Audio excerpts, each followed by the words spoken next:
Volunteer forces from the US have released footage of several of them coordinating an attack on a Russian armored personnel carrier. The soldiers navigate their way through a forest, using the trees for cover, before they fire an anti-tank missile at the enemy vehicle. The soldier, filming on a head-mounted camera, is seen slipping out of the cover of the trees before lining up the shot.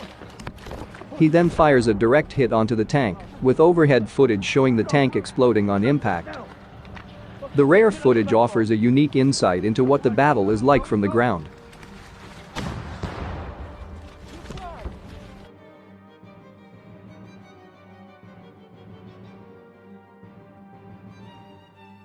But for all Ukraine's successes in repelling Russian forces, the situation in the eastern Donbas region is becoming increasingly dire for the defending military. Moscow's forces have advanced in a fierce ground and artillery assault, and they now appear close to encircling the last two holdout cities in Luhansk province. Luhansk and neighboring Donetsk form the Donbas region, which has become the key focus of the Kremlin's war. As Ukrainian officials voice concern that their troops are now outmanned and outgunned, the Russian push could prove decisive in the conflict.